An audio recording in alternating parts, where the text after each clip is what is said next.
Episode 1Z, 5 Things Mormons Believe That Other Christians Do Not, Exploring Saints Unscripted. Several Latter-day Saints have accused me of misrepresenting their beliefs, claiming I twist doctrine or outright lie. But here's the thing, many of the statements I've made come directly from LDS members themselves, either in public comments, personal interactions, or content they've uploaded to YouTube. So rather than argue back and forth, let's go straight to the source. Today, we're examining one of the church's own apologetic channels on YouTube, Saints Unscripted, and breaking down their video, 5 Things Mormons Believe That Other Christians Do Not. This isn't secondhand. It's not out of context. It's what the church says in their own words for the whole world to see. Let's dive in. Part 1, The Introduction. Hosted by David Snell. David introduces the episode lightheartedly, saying, "We're not here to bash other Christians. This is just to explain where Latter-day Saint, LDS, beliefs differ, and why they make sense to us. 1. Mormons believe in modern-day prophets. What Latter-day Saints believe, God continues to call prophets today, just as He did in biblical times. Prophets like Adam, Noah, Moses, and Abraham had unique roles, and LDS believe similar roles exist today. Prophets act as living spokesmen for Christ, guiding the church through revelation. Common Christian objection: many Christians cite Mark 13 verse 22, "For false Christs and false prophets shall arise," and argue this invalidates modern prophets. LDS response: the presence of false prophets implies the existence of true prophets as well. Jesus' warning presupposes that real prophets would also exist and need to be distinguished from imposters. Let's stop here. Christianity firmly holds that the age of prophets ended with the death of the last apostle, traditionally John around 100 CE, and that Malachi was the final Old Testament prophet. While the LDS Church claims God continues to call prophets today, this directly contradicts the mainstream Christian doctrine that public revelation ceased with the apostles. The argument that false prophets imply true prophets ignores the core Christian teaching that the prophetic office, in the biblical sense, is closed. Jesus' warning about false prophets does not legitimize modern prophetic claims. Rather, it serves as a caution that such claims should be rejected because the authoritative line of prophecy ended long ago. Modern LDS prophetic assertions fall short of this foundational Christian standard. 2. God spoke to more than just Israel. What Latter-day Saints believe. God revealed His will not only to ancient Israel, as in the Bible, but also to people in the Americas, as recorded in the Book of Mormon. Prophets in the Americas, like Nephi, Alma, and Mormon, received direct revelation from God. Supporting verses: John 10 verse 16, "Other sheep I have, which are not of this fold." LDS interpret this to refer to people in the Americas and elsewhere, not just other Israelites.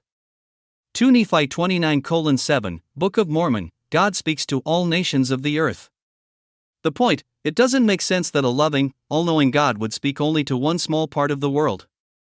LDS believe God has revealed His word to more than one nation as a witness to His love and plan. Again, let's pause and dissect this claim carefully. In context, Jesus is speaking metaphorically about His followers as sheep and Himself as the shepherd. The other sheep, not of this fold, generally refers to people outside the immediate Jewish community, Gentiles or non-Jews, whom Jesus intends to bring into one unified group of believers under His guidance. Christian scholars traditionally interpret this verse as emphasizing the inclusion of Gentiles into the people of God, breaking down previous ethnic and religious boundaries. It speaks to the universality of Jesus' mission and the formation of a single spiritual community. Number 3. Marriage and families continue after death. What Latter-day Saints believe. Families can be sealed together eternally, not just until death. Marriage is more than a mortal contract, it's an eternal covenant. Children are also sealed to their parents in this everlasting family unit. Christian counterpoint: many quote Matthew 22 verse 30, "In the resurrection they neither marry, nor are given in marriage." This is interpreted to mean there is no marriage in heaven. LDS clarification: that verse refers to no new marriages being made in the resurrection. LDS temples perform sealing ordinances in mortality, or by proxy, so eternal marriage can be in place before the resurrection. Why it matters: LDS view heaven as incomplete without family. Heaven isn't heaven unless your family's there with you. Let's once again pause here. Nowhere in the Old or New Testament is there any teaching about temple sealings, whether for oneself or on behalf of others. This concept is entirely absent from biblical scripture and appears only after Joseph Smith introduced it, heavily influenced by his involvement with Freemasonry. The ritualistic elements and secretive nature of temple sealings clearly reflect Masonic rites, making it a distinctly 19th century innovation rather than an authentic continuation of biblical practice. The focus is on the transformed, eternal nature of life after death, where earthly social structures and family roles as we know them no longer apply. It does not teach that relationships or bonds between people vanish entirely, but rather that the formal covenant of marriage tied to earthly life and procreation ends. The emphasis is on a different, spiritual mode of existence beyond earthly ties. So while marriage and family roles in their current form cease after resurrection, the passage does not suggest annihilation of personal identity or the value of relationships, only that these earthly institutions have no place in the resurrected state. 4. There's more than just heaven and hell. What Latter-day Saints believe. The afterlife isn't a binary system of heaven versus hell. There are multiple degrees of glory, celestial, terrestrial, and telestial kingdoms, with an outer darkness for the most rebellious. Everyone will be judged fairly, based on knowledge, intent, and faith. Why it matters: the traditional Christian view implies most people are damned simply for never hearing of Jesus.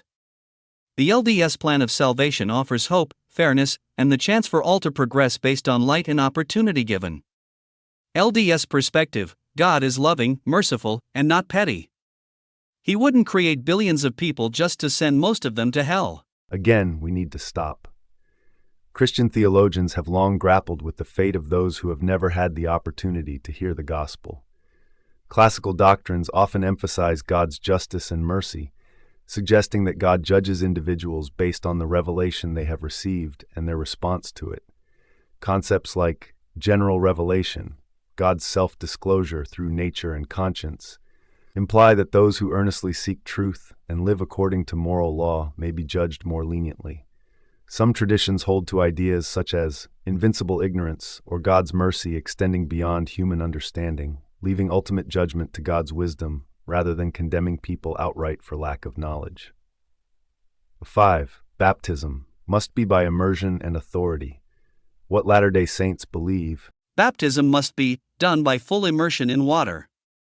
Performed by someone with proper priesthood authority. Administered after the age of 8, the age of accountability. Why immersion? Jesus was baptized by immersion, see Matthew 3, so LDS practice the same. Why authority? LDS believe that without proper priesthood authority, the ordinance isn't valid, even if well-intended. Why age 8? Infants aren't held accountable for sin. Baptism is for those who can understand right from wrong. Scriptural support: 3 Nephi 11, Book of Mormon describes Jesus teaching the Nephite how baptism should be performed, including wording, method, and by whom. Why it's significant: without modern revelation and prophets, there's confusion among Christian denominations about how baptism should be done.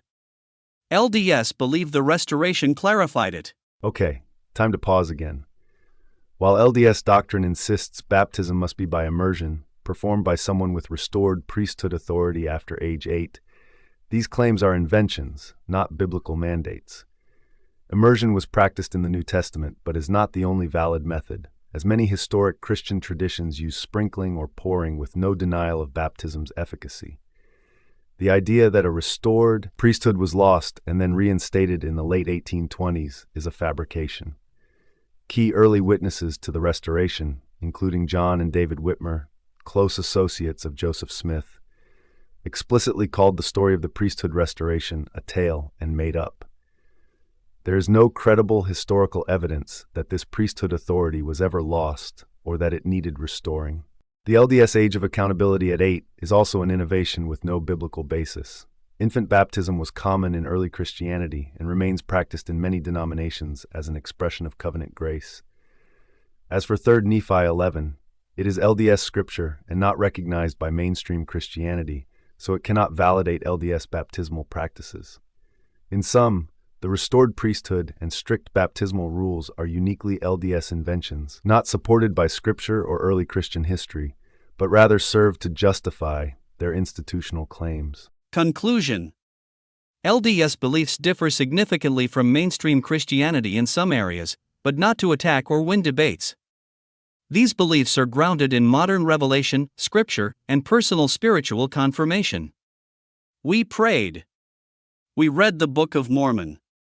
And the Spirit confirmed to us that these things are true. Closing call to action: like, comment, share, and subscribe, because we live in America and it's free. While Latter-day Saints emphasize modern revelation and personal spiritual confirmation as the foundation of their beliefs, these claims rely heavily on subjective experience rather than objective evidence. Personal feelings or spiritual impressions are notoriously unreliable as proof of historical or theological truth, as they can be influenced by many factors, including cultural background, expectation, and emotional need. Mainstream Christianity bases its doctrines primarily on historical critical study of the Bible, early Christian writings, and centuries of theological reflection, not on new, unverifiable revelations that contradict established Christian teaching. The idea that personal spiritual feelings alone confirm truth is insufficient to validate claims that diverge so sharply from historic Christian faith. In other words, we prayed and felt it was true is a subjective statement, not an objective or academic basis for theological correctness. It cannot replace critical inquiry or historical evidence in evaluating religious claims. I hope you learned something new. Smash that like button, hit subscribe, and follow for more no-fluff, ex-Mormon content that cuts through the faith-promoting fog. Thank you so kindly for watching. This is the Ex-Mormon Informant signing off for today.